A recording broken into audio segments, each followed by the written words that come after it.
আসসালামু আলাইকুম রহমতুল্লাহি আবরকাতু। টাকার বিনিময়ে ফুড ব্লগিং করে থাকেন।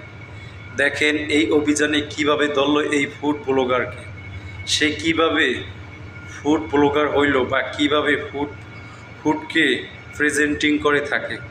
দেখেন তার জালিয়াতি, কিভাবে সে 2 নম্বরই ফুডকে প্রেজেন্টিং করে মানুষকে ধোঁকা দেয়। সম্পূর্ণ ভিডিওটি দেখে আপনারা আপনাদের মতামত জানাবেন। ধন্যবাদ সবাইকে। মানুষ তাই না? মানুষ তো অবশ্যই মানুষ হিসেবে আপনার দায়িত্ব আছে না অন্য মানুষের কল্যাণ কামনা করা। আপনি তারপরে আপনি ভুল তথ্য দিয়ে মানুষকে মিসগাইড করেন কেন? বাট আমি যখন ট্রাই করেছি আমি তখন এলোমেলো কিছু দেখি। টাকা পেলে আপনি এলোমেলো আর দেখতে পান না। আসলে যখন এটা কি বলবো, মাথা তখন ঠিক থাকে না টাকার কারণে। না সেটা না, রিভিউ তখন ভালো হতে থাকে। আমরা তো ওইভাবে বিস্তারিত ঘেটে দেখতে পারি না। তাহলে যদি পারেন না তাহলে বলেন কেন যদি ভালো? আপনিও ফুড ব্লগার, কি গ্রুপের ইনার আছেন? টাকা পেলেই ভালো, টাকা না পেলেন নাই, এগুলো করবেন না। আসলে ভুল হয়েছে, এটা ঠিক ছিল। টাকা যখন পান তখন দেখা যাচ্ছে কি বললেন উনি, নেগেটিভকে পজিটিভ বলে ফেলে। নেগেটিভ থাকলেও পজিটিভ বলতে হয়, কারণ টাকা পেয়েছেন।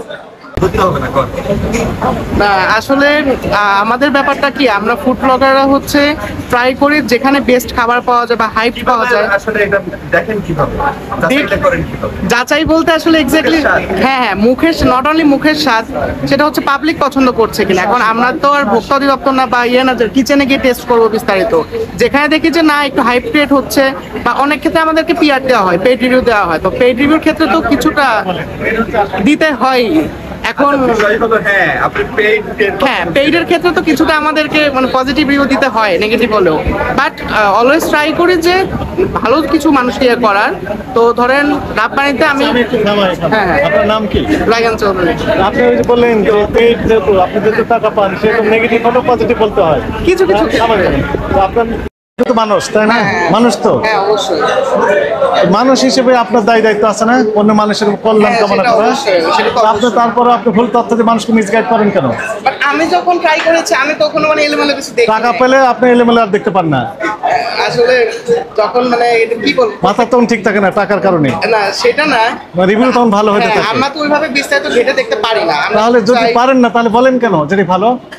খাবারের টেস্ট যদি ভালো পাই, বাট বিস্তারিত আসলে ঘাটাঘাটি তো করা হয়। এখন তো বুঝতে পেরেছেন ভুল হয়েছে। হ্যাঁ এটা অবশ্যই ওদের এটা এখন তাহলে আপনি যখন এই পজিটিভ রিভিউ দিবেন তখন বিস্তারিত জেনে শুনে তারপরে দিবেন, এর আগে দিবেন না। হ্যাঁ প্রত্যেকটা ফুড ব্লগারই সেটা উচিত, বাট আমাদের জেনারেশনটা এখন কি হয়ে গেছে, ফুড ব্লগার যেখানে টাকা পায় সেখানে ভালো রিভিউ। এখানে তো সমস্যা আপনাদের নৈতিক অবক্ষয় হয়ে ঘটেছে না? সেটাই আর কি। বাট নীতি নৈতিকতা বলতে একটা কোশ্চেন আছে। বাট আজ পর্যন্ত আমি রাব্বানিতে খারাপ কিছু পাই না। আজকে কি দেখলেন? আজকে দেখলাম আজকে। আপনিও ফুড ব্লগার? না না না না না না, আমি দেখলাম আর কি, আমি রাব্বানিতে খাওয়া দাওয়া করেছি। ওরা আপনাদের খাওয়া দাওয়া করে। আমি আজকে মেনলি আসছিলাম আমার পাশের উনি রেস্টুরেন্ট। আপনার সাথে আসছেন মনে হয়। হ্যাঁ আমাদের একই গ্রুপের ইনার আছেন। টাকা পেলেই ভালো, টাকা না পেলেন নাই, এগুলো করবেন না। শুধু একটা প্রশ্ন রাখতে চাই, সেটা হলো যে মনে করেন আপনার এই দেখে 10 জন মানুষ খাইতে আসলো, 5 জন মানুষের শারীরিক অসুস্থতা হইল, আপনি যে পেইড ভাবে যেভাবে প্রমোশন করেন সেটা কি তার ক্ষতিপূরণ দিতে পারবেন? তা সেটা তো কখনোই সম্ভব না, এটা অবশ্যই। এটা আসলে ভুল হয়েছে, এটা ঠিক ছিল। আসলে আমরা তো ঘাটাঘাটি করে দেখি না, সত্যি কথা বলতে গেলে। পেট যখন পাই আসি রিভিউ করি, ভালোটা ভালো বলি, খারাপটা হলে কিছুটা খারাপ বলে ট্রাই করি। হ্যাঁ হ্যাঁ, না অবশ্যই আমাদের আগে টাকা না, আগে মানুষের স্বাস্থ্যের দিকটা নজর দেওয়া হচ্ছে, যে কোন জিনিসটা মানুষের শরীরকে ক্ষতি করছে, যেটা মানুষের ক্ষতি করছে সেটা অবশ্যই আমাদের করা উচিত না। আর যেটা মানুষের স্বাস্থ্যের জন্য ভালো, যেটা অথেন্টিক, সেটা রিভিউ দেওয়া হচ্ছে। টাকা পেলে যে বিক্রি হয়ে যেতে হবে, ইটস নট লাইক দ্যাট, এটা করা উচিত না। আপনি সহ আপনারা যারা ফুটবল করেন তাদের উদ্দেশ্যে কিছু বলেন। ফুড আপনি আমার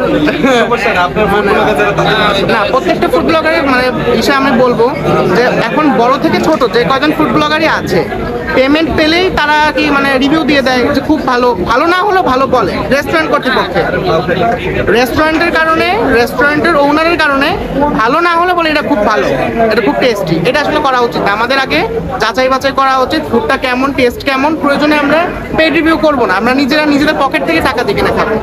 আপনি একটু এর সাথে যোগ করুন, যারা এইভাবে যারা প্রমোট করে না জেনে তাদের আনএথিক্যাল বিজনেস, আনএথিক্যাল বিজনেস জেনে শুনে তারপরে তো প্রমোট করা উচিত, তাই না? এই রেসপন্সিবিলিটি না নিতে হবে। না জেনে শুধু টাকা পেলাম আর ভালো বললাম, এটা তো অ্যাকসেপ্টেবল হবে না। এই যে কাস্টমার প্রতারিত হচ্ছেন কিনা সেটা তো তাদের ভেবে দেখা উচিত, তাই না? সেটা ওনারা করছেন না। যদি উনি ফ্র্যাঙ্কলি স্বীকার করলেন যে টাকা যখন পান তখন দেখা যাচ্ছে এই কি বললেন উনি, নেগেটিভকে পজিটিভ বলে ফেলে। নেগেটিভ থাকলেও পজিটিভ বলতে হয়, কারণ টাকা পেয়েছেন। এগুলো আর করবেন না, চলেন।